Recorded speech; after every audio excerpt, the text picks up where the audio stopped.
El tema que nos ocupa el día de hoy se titula Construir el aprendizaje, alineando la enseñanza, alineamiento constructivo desde la perspectiva de VIX, para el seminario Planeación de la Educación basada en competencias, a cargo del doctor José Alberto Alvarado Lemus, en la maestría en Educación basada en competencias. Y bueno, daremos inicio recuperando primeramente, desde la perspectiva de VIX, la importancia que tiene el que nosotros como docentes conozcamos el entorno que rodea al sujeto, es decir, al aprendiz, desde cómo ese contexto inmediato en el cual se desenvuelve este sujeto hasta llegar a esa propia emotividad que el sujeto manifiesta a través de la motivación, sus necesidades sociológicas, físicas y las psicológicas. Si nosotros tomamos en cuenta cada uno de estos elementos, pues nosotros podremos hacer una reflexión a profundidad sobre lo que es nuestra forma de enseñar. Es decir, para ello tenemos que conocer todo esto que rodea al sujeto que aprende, ¿no? Y en ese sentido, pues estaremos en posibilidades de generar aprendizajes que VIX denomina profundos. En este sentido, el aprendizaje nos lo maneja como una actividad constructiva, donde las actividades, los objetivos, la evaluación están de la mano, es decir, hay una correspondencia entre uno y otro. Además nos maneja que un buen sistema de enseñanza alinea tanto el método como la evaluación, como lo vemos aquí en el gráfico, ¿no? Sin embargo, este método y esta evaluación pues tiene que estar en correspondencia con las actividades de aprendizaje y con los objetivos o aprendizajes esperados enmarcados en los programas de estudio. ¿Hacia dónde nos lleva esto? Esto nos lleva a que el docente apoye el o los aprendizajes de los estudiantes, ¿no? Por eso es bien importante que en ese proceso de planificación nosotros tomemos en cuenta cada uno de estos elementos. Eso es lo que nos va a permitir hablar de un alineamiento constructivo. Una vez más, vemos aquí en este gráfico cómo estos engranes se tienen que corresponder unos a otros, es decir, actividades, objetivos y proceso evaluativo. Esto se convierte en el sistema de enseñanza idóneo y es la característica central de este alineamiento constructivo, la correspondencia. Este alineamiento constructivo se sustenta en dos principios del constructivismo. Por un lado tenemos al aprendizaje y por el otro tenemos el alineamiento en la enseñanza. Como recordaremos, el constructivismo es una corriente pedagógica que demanda la necesidad de proveer al aprendiz de herramientas, de los medios que le permitan acceder y crear sus propios procedimientos para enfrentar y resolver las situaciones desafiantes, pero no nada más en el ámbito educativo, sino en el ámbito social, ¿no? Sea familiar, con los amigos, etcétera, ¿no? ¿Hacia dónde lo va a llevar o qué le va a permitir? Pues bueno, modificar y ampliar las propias concepciones. Es por ello que el constructivismo nos permite entender esta perspectiva de alineamiento constructivo. Hablando un poquito sobre lo que es el origen y la evaluación del aprendizaje del estudiante, observamos cómo VIX nos permite o nos lleva hacia el establecimiento de una crítica sobre lo poco que ha incidido la investigación educativa en la mejora de la enseñanza. Sin embargo, también nos marca ahí muy puntualito que en la actualidad hay una gran cantidad de investigaciones sobre las formas en que los estudiantes desarrollan su aprendizaje. Aquí nos podemos referir específicamente en nuestro país como el Sistema Nacional de Investigación, el SNI, Cada 2 años, a través del Consejo Mexicano de Investigación Educativa, mejor conocido como el COMIE, reúne a ese gremio de investigadores y lo comparte a toda la comunidad docente o estudiantil a través de un congreso, lo más reciente en investigación educativa. En este sentido, pues bueno, la investigación del aprendizaje del estudiante nos lleva a conocer que su origen se ubica ya en Suecia con un estudio que realizaron Marton y Saljo sobre los enfoques superficial y profundo del aprendizaje, que en un momentito más lo abordaremos. Partimos de la importancia de las teorías de la enseñanza y el aprendizaje. Si nosotros nos ubicamos en estas teorías, pues bueno, podremos resolver de alguna manera o establecer cómo aprendemos, cómo aprende el sujeto en todo este proceso para llegar a ese aprendizaje. Es decir, nos va a permitir entender el proceso por el cual el sujeto aprende.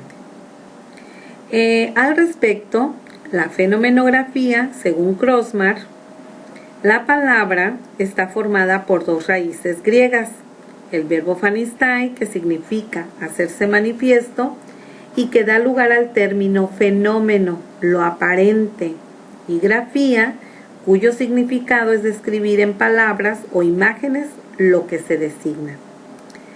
Por tanto, el término fenomenografía designa el acto de representar un objeto de estudio como un fenómeno cualitativamente distinto. Se ocupará entonces de describir un fenómeno del mundo como otros lo ven y revelar las diferencias entre las maneras de verlo, especialmente en un contexto educacional. Nosotros requerimos de un marco de referencia que nos permita llegar a la reflexión.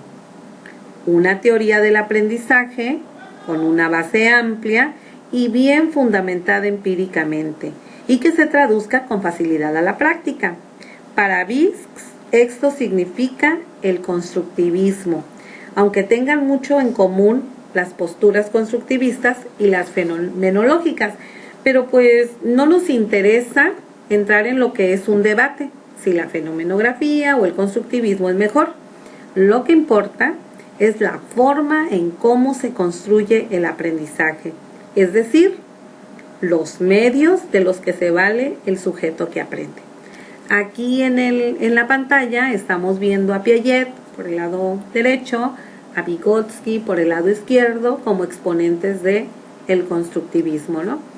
Y nos lo dice aquí muy claramente, el aprendizaje común más básico es que el significado no se impone ni se transmite mediante la enseñanza directa, sino que se crea mediante las actividades de aprendizaje de los estudiantes, es decir, de esos enfoques de aprendizaje que el alumno adopte. ¿Que cuáles son? El enfoque superficial o bien el enfoque profundo del aprendizaje. Esta construcción del aprendizaje depende de qué, depende de los motivos o de las intenciones que tenga ese sujeto. Es decir, ¿por qué quiero convertirme en profesor? ¿Por qué quiero ser ingeniero? Además, entra en juego lo que saben y lo que conocen, así como también la utilidad de ese conocimiento que ya posee. ¿Hacia dónde lo lleva? Al significado personal de ese aprendizaje. La adquisición de la información en sí no genera ningún cambio, sin embargo, estructura nuestra forma de pensar. En ese sentido, la educación tiene que ver con un cambio conceptual y no solamente con la adquisición de la información. De ahí la importancia que ese cambio conceptual del que hemos venido hablando tiene que ver con el enfoque de la enseñanza que se elija. Por ello, esos motivos e intenciones que tenga el aprendiz de los conocimientos previos y de cómo los ha venido utilizando, será la manera en cómo construya sus aprendizajes. Como vemos aquí en esta pirámide, para que se genere ese cambio conceptual, es necesario al menos que tanto profesores como estudiantes tengan claridad o conozcan los objetivos y a la par la motivación se haga presente, tanto intrínseca como extrínseca, además de cuidar ese ambiente que le rodea y las estrategias que se emplean para ello.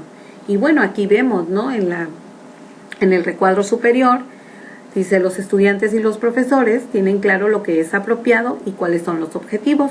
¿Cómo llegar a ello? Pues bueno, haciendo una revisión exhaustiva de lo que es el plan y el programa del maestro, el libro del alumno, estar en concordancia y bueno, que forme parte de la planificación, más que hacer, darle a conocer a los estudiantes hacia dónde van. Aquí nos señala en el recuadro siguiente que los estudiantes experimentan la necesidad sentida de llegar a la meta. Una vez que la conocen, bueno, se espera que ellos pues tengan esa necesidad de querer aprender. Es bien importante que en ese contexto áulico nosotros le demos esa libertad al estudiante, no libertad malentendida, sino esa libertad a veces de desplazamiento, de poder solicitar la palabra y que bueno, que no haya ninguna restricción en ese sentido. Además, resulta de igual manera importante que los estudiantes en ellos se promueva lo que es la colaboración, lo que es el diálogo, el trabajo en equipos, en parejas y obviamente pues también el trabajo individual. Y bueno, esto nos da las bases para ahora sí nosotros poder entender un poquito sobre lo que es el enfoque superficial del aprendizaje. Vicks nos dice que los enfoques de aprendizaje han sido definidos como los procesos de aprendizaje que emergen de la percepción que el estudiante tiene de la tarea académica influida por las características del individuo. Este concepto implica, por consiguiente, elementos personales e institucionales que al interaccionar determinan los tipos de enfoque de aprendizaje que nuestros o los estudiantes adoptan. Este enfoque superficial se basa en una motivación extrínseca, es decir, los estudiantes ven el aprendizaje escolar como un medio para lograr otro fin, como por ejemplo conseguir un trabajo, evitarse problemas, nada más. Esto nos lleva a reflexionar hasta dónde nuestros alumnos en clase adoptan este enfoque por comodidad o bien porque es el profesor quien a partir de las estrategias o actividades que utiliza promueva este tipo de enfoque. Como vemos aquí en la filmina, estamos resaltando que los estudiantes aplican un mínimo esfuerzo, pero también nos hace una puntualización. A veces pudiéramos pensar erróneamente que la memorización indica un enfoque superficial. Sin embargo, sabemos que la memorización corresponde a un enfoque superficial cuando lo utilizamos en vez de llegar a la comprensión, solamente así, ¿no? Porque sabemos que la memoria pues tiene que hacerse presente en ese proceso de aprendizaje. Existen, como nos dice Vicks, algunos factores que estimulan al estudiante a que adopten este enfoque, y como podemos ver aquí en pantalla, pues claramente son muchas las situaciones que promueven que el estudiante adopte este enfoque. El primero dice: intención de lograr aprobar o de la exigencia de matricularse, es decir, únicamente porque todos lo hacen, yo también voy.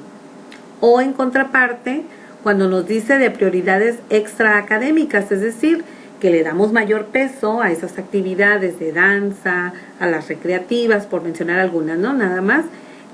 Y dejamos de lado lo que es esa cuestión académica. O también está ese tiempo insuficiente y la sobrecarga de trabajo. ¿En qué sentido?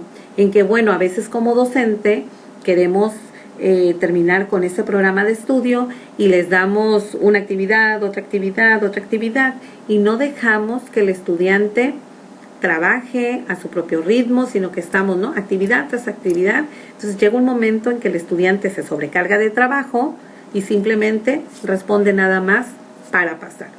Y bueno, también tenemos aquí la idea errónea de lo que se pide, una visión escéptica de la educación, no creemos en ella, una ansiedad elevada y una auténtica incapacidad de comprender los contenidos que nos están solicitando, ¿no? Marton nos hace una puntualización, nos dice que los estudiantes se centran en lo que él llama signos del aprendizaje.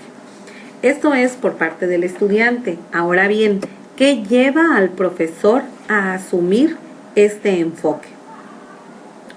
Dice enseñar de manera poco sistemática, evaluar datos de manera independiente, poco interés por la materia impartida, es decir, el mismo docente no está comprometido con esa asignatura en particular que está enseñando, hoy trabaja una temática y no le da continuidad. Entonces, todas estas cuestiones, como decíamos en un inicio, te permite reflexionar sobre ese hacer. Por contraparte, aparece el enfoque profundo del aprendizaje. Aquí tenemos pues todo lo contrario, ¿no? Hay un interés marcado del docente por esa disciplina, por esa asignatura, por ese curso que está impartiendo. Esas estrategias que el docente promueve surgen de ese interés por maximizar la comprensión de tal manera que la curiosidad que los estudiantes manifiestan sea satisfecho. Como vemos aquí resaltado en negritas, hay una necesidad sentida de abordar la tarea de forma adecuada y significativa.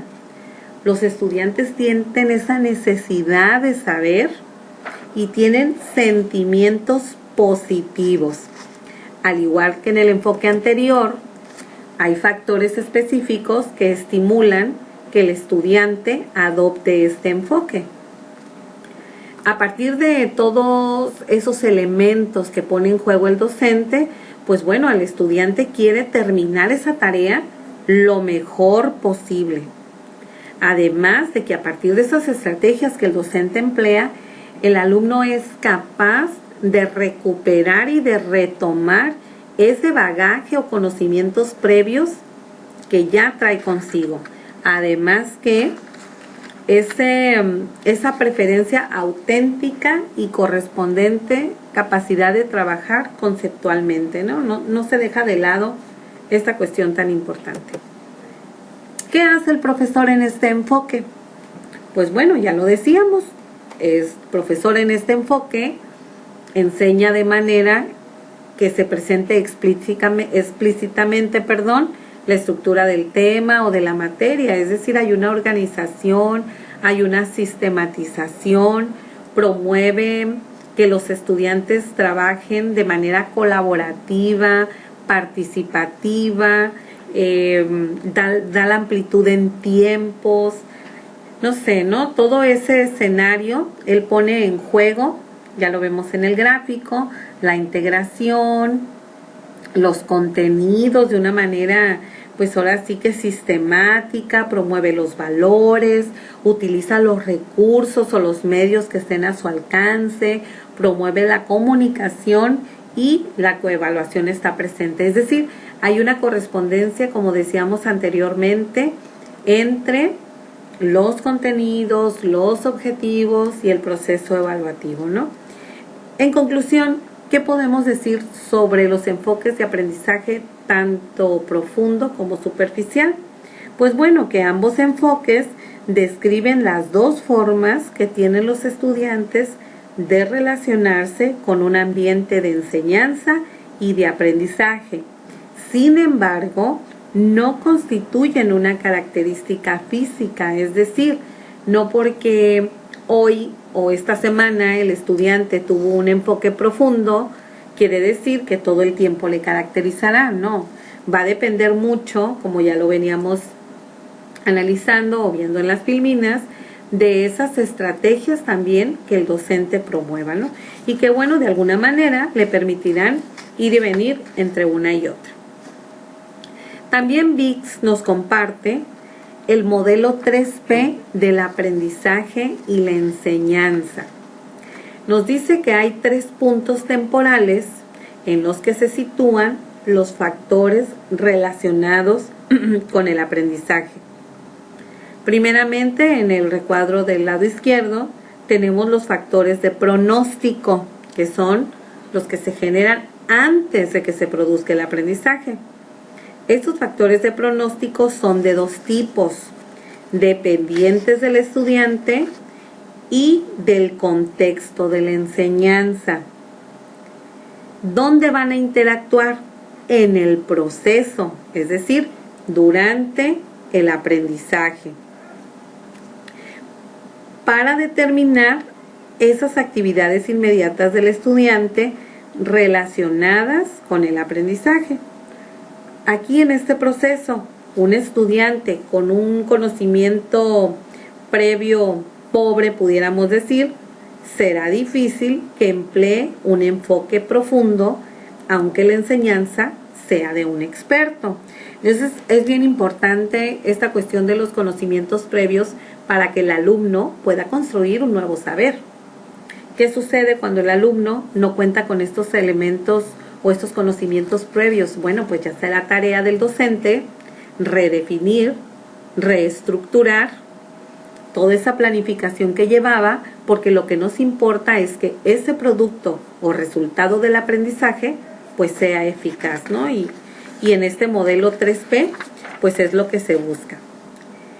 VIX ha elaborado un modelo, como ya lo decíamos, este modelo 3P, que contempla las características del estudiante y el contexto de la enseñanza.